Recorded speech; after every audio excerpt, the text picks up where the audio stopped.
Welcome to the F-Bound Podcast. I'm your host, Shannon Schroeder, Executive Function Coach. I help neurodivergent women learn tips and strategies to improve the life skills that will help them be successful. Procrastination and anxiety. Do you often find yourself putting off important tasks until the last minute? Do you struggle with feelings of anxiety and stress as deadlines approach? These feelings are probably familiar if you often procrastinate. Procrastination is the act of delaying or postponing a task or decision, often to the point of causing stress or anxiety. While procrastination can affect anyone, it is particularly common among neurodivergent people, especially those who struggle with anxiety. In fact, research suggests that procrastination and anxiety are closely linked, with one often leading to the other. The psychology of procrastination. Root causes of procrastination. Procrastination is a common behavior that affects many people despite knowing that it will have negative consequences.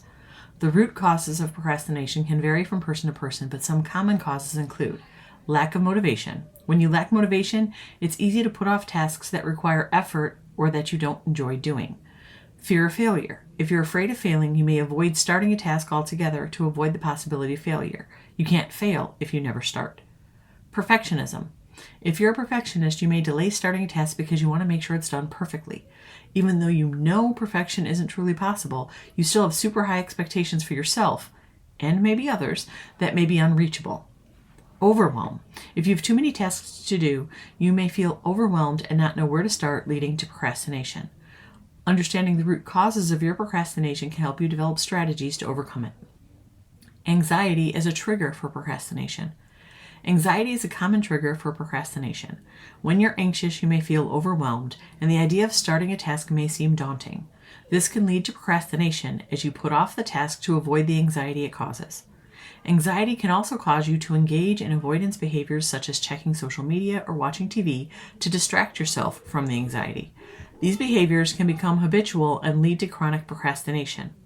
To overcome procrastination caused by anxiety, it's important to identify the source of your anxiety and develop strategies to manage it. This may include practicing relaxation techniques, breaking tasks down into smaller, manageable steps, or seeking support from a therapist or counselor. The cycle of anxiety and procrastination. Procrastination and anxiety often go hand in hand, forming a vicious cycle that can be difficult to break. When you procrastinate, you may feel a temporary sense of relief from the anxiety you're experiencing. However, this relief is short-lived and only serves to reinforce the cycle. As you continue to procrastinate, your anxiety levels increase, leading to even more procrastination.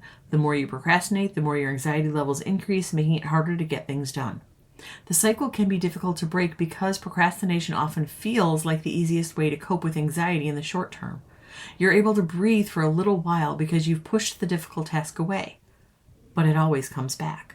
The task is still there, hanging over your head, and when you acknowledge it, your anxiety spikes again.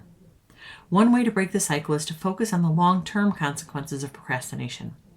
While it may feel good in the short term to avoid a task, the long-term consequences of not completing it can be much worse. You need to implement tools and strategies that will remind you that the small relief you feel now won't last, and you won't like what happens down the line and how you feel if you procrastinate. By focusing on the long-term consequences, you can motivate yourself to take action and break the cycle of anxiety and procrastination. Impact on mental health. Consequences of chronic procrastination. Chronic procrastination can have a significant impact on your mental health. When you consistently put off tasks and responsibilities, you may experience feelings of guilt, shame, and anxiety. These negative emotions can lead to a decrease in self-esteem and an increase in stress levels. In addition, chronic procrastination can lead to missed deadlines, which can cause further stress and anxiety. If you don't perform certain tasks or meet deadlines, you'll feel bad about yourself. I'm a failure, which will increase your anxiety. Procrastination and anxiety disorders.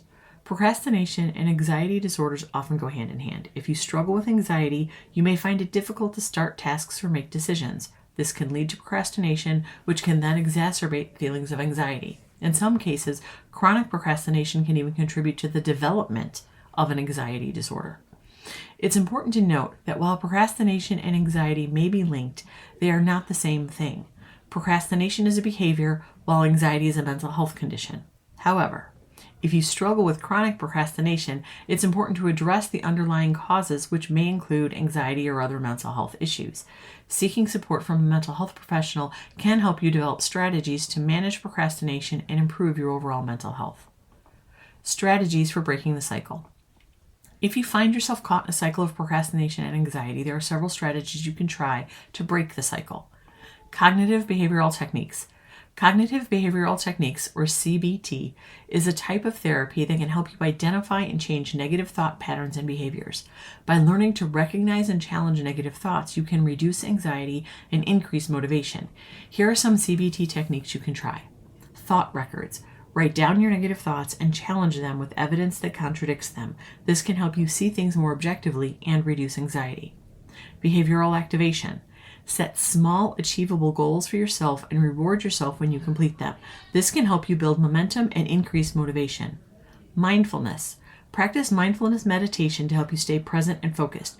This can reduce anxiety and increase productivity. Time management and organizational skills. Poor time management and disorganization can contribute to procrastination and anxiety. By improving these skills, you can reduce stress and increase productivity. Here are some tips for improving your time management and organizational skills. Create a schedule.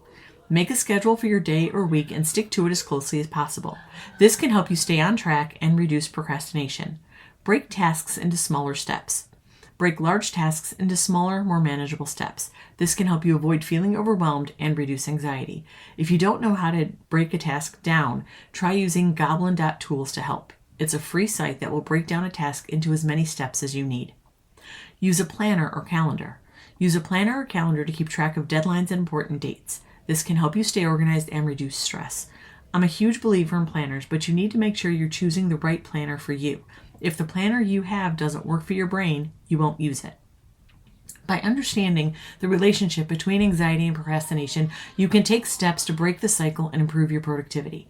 It's important to remember that everyone procrastinates from time to time, and that's okay. I'm not going to tell you that if you have strategies, you'll never do it again. You will, and it might not be a big deal. However, if procrastination is interfering with your ability to achieve your goals or causing significant anxiety, it is a problem you need to address. By taking steps to understand and manage your procrastination and anxiety, you can improve your productivity and overall well-being. I hope you enjoyed this episode of the F-Bomb Podcast. Thank you for listening.